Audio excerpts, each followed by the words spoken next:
Hello guys, welcome to my channel Aishu world. Late చేయకుండా వీడియోలోకి వెళ్ళిపోదాం. నేను ఒక ప్రైవేట్ కంపెనీలో నైట్ షిఫ్ట్ సెక్యూరిటీ గార్డ్గా పనిచేసేవాడిని. ఆ ఆఫీస్ భవనం చాలా పెద్దది, కానీ రాత్రిపూట అక్కడ నేను మాత్రమే ఉండేవాడిని. నా పని ప్రతి గంటకు ఒకసారి భవనం మొత్తం చుట్టూ రౌండ్ వేసి రావడం. ఒకరోజు రాత్రి సుమారు 2 గంటల సమయం నేను మొదటి ఫ్లోర్లో మొత్తం చుట్టూ తిరుగుతున్నాను. అక్కడ ఊర్ ఊర్ అనే శబ్దం వినిపించింది. ఇదేదో కాగితాలు కదిలిన శబ్దంలాగా అనిపించింది నాకు. నేను టార్చ్ వెలిగించి చూశాను. ఏమీ లేదు అక్కడ. కానీ నాకు ఎదురుగా ఉన్న గ్లాస్ విండోలో నా వెనక ఎవరో నిలబడి ఉన్నట్లు ప్రతిబింబం కనిపించింది నాకు. వెంటనే తిరిగి వెనక్కి చూశాను. ఎవ్వరూ లేరు. కానీ ఆ ప్రతిబింబం నాకు క్లియర్గా కనిపించింది. ఎవరో సెక్యూరిటీ గార్డ్లా అనిపించింది ఆ ప్రతిబింబం నాకు. కానీ నేను కాదు. ఇంకా నాకు నేను సర్ది చెప్పుకోవడానికి భ్రాంతి ఏమో అనుకున్నాను. కానీ మళ్ళీ ఆ శబ్దం వినిపించింది. ఇప్పుడు నిజంగా స్పష్టంగానే వినిపిస్తుంది. అది కాళ్ళ చప్పుడులాగా అనిపించింది. ఎవరో షూస్ వేసుకొని నడుస్తున్నట్టు అనిపించింది నాకు. నా వెనకే నడుస్తున్నట్లు అనిపించింది. నేను ఇంక వేగంగా నడిచాను. నేను వేగంగా పరుగులు పెట్టడం స్టార్ట్ చేశాను. ఆ శబ్దం కూడా నా వెనకే వేగంగా నడుస్తున్నట్లు పరిగెత్తుతున్నట్టు అనిపించింది నాకు.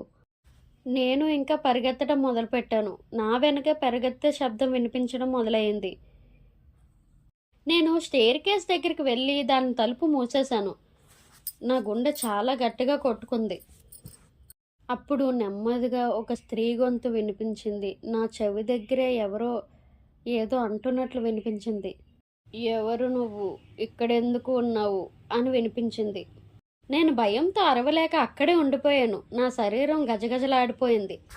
ఏదో పిల్లల ఏడుపులా శబ్దం వినిపించింది.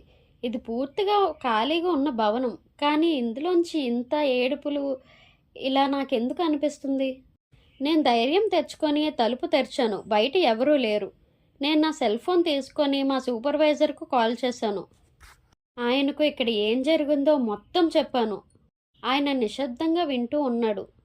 చివరిగా ఆయన ఇలా అన్నాడు, రమేష్, అసలు నిన్ను ఎవరు ఒక్కడనే ఆ భవనంలో ఉండమని చెప్పారు? అసలు నీకు డ్యూటీ వేయించింది ఎవరు? ఇలా అడిగాడు. ఇంకా నేను ఆశ్చర్యపోయాను. ఎవరూ చెప్పలేదు సార్, నేను మాత్రమే నైట్ షిఫ్ట్కి ఉన్నాను అని చెప్పి అన్నాను. సూపర్వైజర్ గంభీరంగా తప్పు అని అన్నాడు. నేను ఎప్పుడు నైట్ షిఫ్ట్కి సెక్యూరిటీ గార్డ్ని పెట్టినా ఒక 3 కానీ 4 కానీ పెట్టి వెళ్తాను. కానీ నీకు డ్యూటీ వేయించింది ఎవరు? వాళ్ళ పేరు చెప్పు, వెంటనే తీపించేస్తాను అని చెప్పి అన్నాడు. ఎందుకు సార్, ఎందుకు ఇలా అంటున్నారు? నేను ఒక్కడనే షిఫ్ట్ చేద్దామని నేనే అడిగాను సార్ అని నేను అన్నాను. ఇంకా అతను ఇలా అన్నాడు, ఆ భవనంలో ఇంతకు ముందు ఒక సెక్యూరిటీ గార్డ్ ఉండేవాడు. అతను ఒక రాత్రి ఇక్కడే హార్ట్ అటాక్తో మరణించాడు. అతని భార్య కూడా అతనితో పనిచేస్తూ ఉండేది. ఆమె అతని మరణం తర్వాత పిచ్చిపట్టి తన పిల్లలను కూడా తీసుకొని ఆ భవనంలోనే అదృశ్యమైందంట. 2 పిల్లలు ఇప్పటికీ ఆ భవనంలోనే ఉన్నారని చెప్పుకుంటారు. అసలు నీకు డ్యూటీ వేయించిన వాళ్ళ పేరు చెప్పు, భయపడకు అని చెప్పి అన్నాడు. నేను అతని పేరు చెప్పాను. వెంటనే అక్కడి నుంచి వెళ్ళిపోమని కూడా చెప్పాడు. నేను ఆ రాత్రి పరిగెత్తుకుంటూ ఇంటికి వెళ్ళిపోయాను. మర్నాడు నా ఉద్యోగం రాజీనామా చేసేసాను. కానీ నాకు ఎప్పటికీ ఆ స్త్రీ గొంతు, ఆ పిల్లల ఏడుపులు నిద్రలో కూడా వినిపిస్తూనే ఉంటాయి. వాళ్ళు ఎప్పటికీ ఆ భవనంలోనే ఉన్నారని నా అనుమానం. అలాగే నాకు షిఫ్ట్ వేయించిన అతను కూడా రాజీనామా చేసేసాడంట. హర్రర్ కంటెంట్ మీకు నచ్చుతుందని అనుకుంటున్నాను. నచ్చితే ఈ వీడియోకి లైక్ చేయొచ్చు కదా. వీడియోని లైక్ చేసి హైప్ చేయండి, అందరికీ షేర్ అవుతుంది. అలాగే భయపడిన హర్రర్ స్టోరీస్ని ఇంట్రెస్టింగ్గా ఇష్టపడే వాళ్ళకి ఈ వీడియోని షేర్ చేయండి. ఐషు కష్టానికి మోటివేషన్గా కొంచెం సబ్స్క్రైబ్ చేసుకోండి ప్లీజ్. ఐషు వరల్డ్కి ఫ్యామిలీ అయిపోండి. Always Aishu's family will be in Aishu's heart. Thank you. Bye bye.